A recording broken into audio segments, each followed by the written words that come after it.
Greetings everyone, and welcome back to Luca Sprues. In today's video, we're going to have a little look at the Zvezda ISU-152 in 1/72 scale. I gave all the parts off camera a wash in warm soapy water to get any oils and residue off so that paint would conform to the model before cutting the commander's hatch and the rear part of the roof for the fighting compartment out. This was so that I could modify it to add an interior at a later date. I also cut out the engine deck access port. I then cut out the structures that were to support the internal structuring for the Zvezda kit that allows the kit to be snapped together more easily because I didn't want to have it featured, and then I stuck the gun together and put it into place. I cut out the rear of the commander's hatch and then glued the rear wall into the fighting compartment, added on all of the hatches that I'd removed earlier, and then began preparing the model for painting.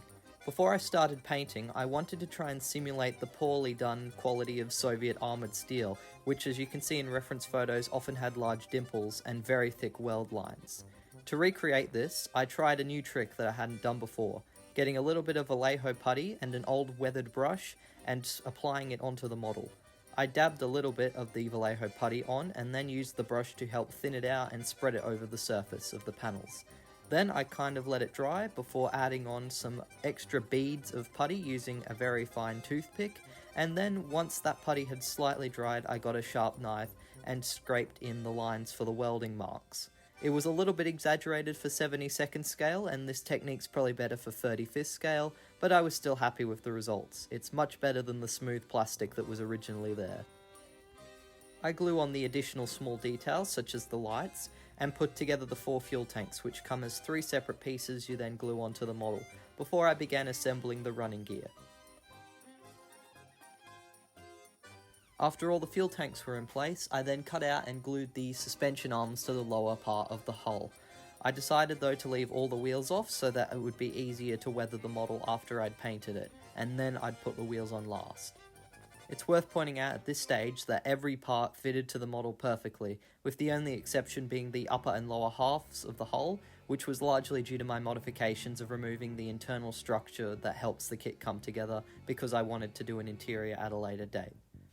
After all the suspension arms were in place, I then got some Tamiya XF16 flat aluminium and applied it all over the plastic tracks.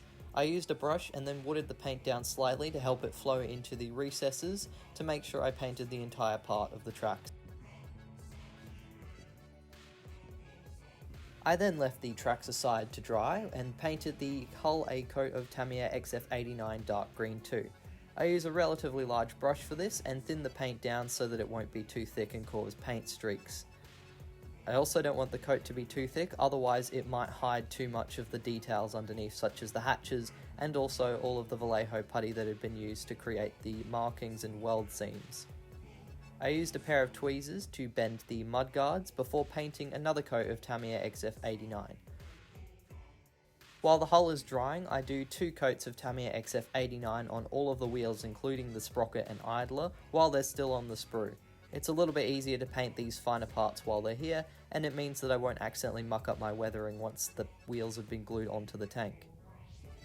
The tank receives another coat of Tamiya XF89 before I apply some white in some certain areas to highlight on the upper surface of the tank, and use a little bit of black on the undersides of the surface and under the gun and mantlet to create a bit of artificial shading. I then soften this effect with another coat of Tamiya XF89, making sure to keep it relatively thin so that the shading effect will still show through.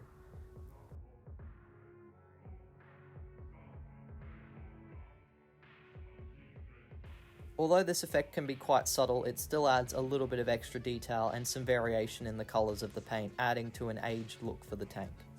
I then move on to applying the decals, which I do in my usual fashion of soaking them in water so they can slide off the transfer paper, then applying them onto the model using a nice fine brush and a little bit of water to move them if they get a bit stuck.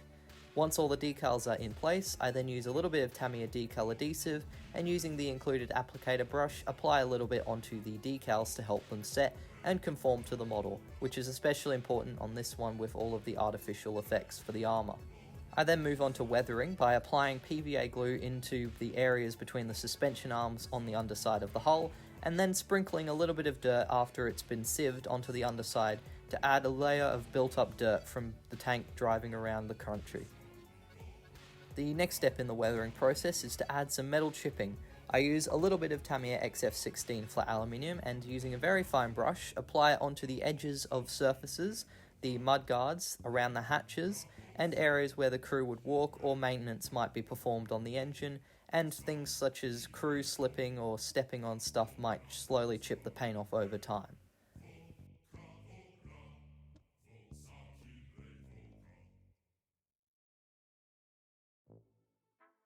Since I have the fine brush out, I take the opportunity to paint some titanium gold onto the exhausts, which I'll later weather so they don't look as brand new and clean. I then get a piece of broken sponge and dab it in some dark green too, and apply it over the decals gently in a stippling motion and on the areas that were a bit excessively chipped. This is to add back a layer of paint on the chipped metal and also to weather the decals so they look a little bit like they've been scratched and the paint underneath them was exposed again. I then cut out all of my wheels and begin the arduous task of gluing the first layer of road wheels on.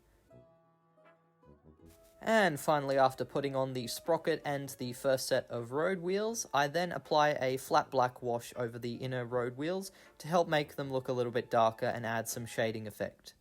Next comes the hardest part of this kit, and that's applying the hard plastic tracks. These tracks I found to be quite brittle, although they were more responsive to shaping than the obvious rubber band tracks. However, you've got to be incredibly careful that you've let the road wheels and suspension dry before putting them in place. Otherwise, you run the risk of accidentally bending the parts or possibly breaking them off and then having the pain of having to re-glue them all. The outer road wheels and the return rollers are what pin the hard plastic tracks to the model kit, if that makes any sense, and it's a little bit of an arduous task to line them up with their holes, but eventually I got there. One relief though of the hard plastic tracks is that they can be glued into place using some poly cement. After the tracks were on, I applied some flat aluminium onto the running gear, and then I used a little bit of watered down flat black to highlight some details on the engine deck, the hatches, and on the running gear and behind the exhaust to add some weathering. I added on the included tow ropes and various Pioneer tools and accessories before weathering the model with a little bit of dirt effects. I get some Tamiya XF52 flat earth and water it down and apply it into the areas such as the road wheels and onto the fenders and areas where dirt is likely to build up. By watering the paint down, you keep the layers nice and thin, and also it'll flow into the cracks and recesses more, which is what dirt actually does on a real tank. I also apply it onto areas on the upper surface of the tank, and then using a very fine brush gently drag it down the sides to create a little bit of a streaking effect on the roof. And then after adding a little bit of titanium gold to clean up the exhausts, the model was finally completed. So overall, this is quite an enjoyable build. There's some wonderful detailing and it's all very precisely made, so it goes together really easily. I believe technically they say you can put it together without any glue, but I think you should put a little bit of glue on it just to keep it in one piece.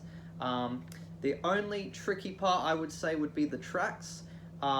Being plastic, they're easier to shape and they go together with normal poly cement, so that's a plus.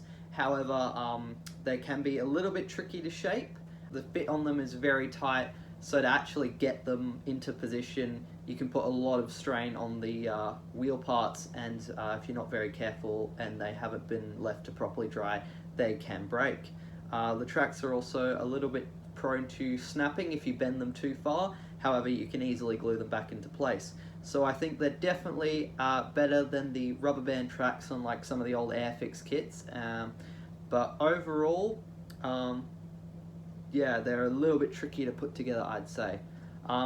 There's some very nice accessories included, however it's a bit tricky to customize your build. All of the Pioneer tools have little holes, so they're designed to go in a specific spot. But you can always fill them over with filler and put your own tools on if you want to give this build a good customize.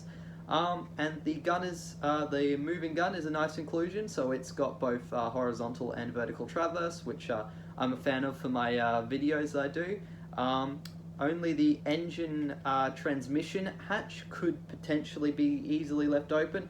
However, since I've cut the commander's position out, I'll be able to move those around, and because I haven't technically glued the hull together, I'll be able to take the roof off if I want to do any modifications on the inside at a later date. I'm really happy with how this one turned out. It was a lot of fun to mess around with the Vallejo putty and create some of that armour casted effect and do the weld lines, which are very often quite visible on Soviet tanks due to their poorer construction. So that was a lot of fun to practice this technique on this one, and like I said, went together pretty well, with the exception of the tracks being a little bit tricky, but overall looks really good and I'm quite happy with it. Thank you very much for watching my videos. Thank you very much for watching this video. If you enjoyed it, please be sure to leave a like, and if you have any questions, comments or suggestions, be sure to leave them down in the comment section below. And a special shout out, as always, to my wonderful patrons for funding my videos. They include Archie Palmer, Emo, J&K Jones and Joan Moss. If you want to see some exclusive behind the scene content I'm hoping to be posting soon and get early access to some of my videos, be sure to check out my Patreon. You can support it for as little as $1 a month. And I would also like to point out that this video was done in conjunction with Tectonic Hobbies, the local store on the Sunshine Coast for all your hobby needs. We've got a lot of remote control stuff here, and I'm kind of looking after the model kits. So we do have Zvezda as available for our wholesales. We don't have the ISU-152 in stock as of me recording this video. However, if you're interested in doing this kit or any kit that we don't currently have on the shelf, just come on up to the front counter and me or Greg will be happy to order one in for you. That's it for now, and until the next video, model on.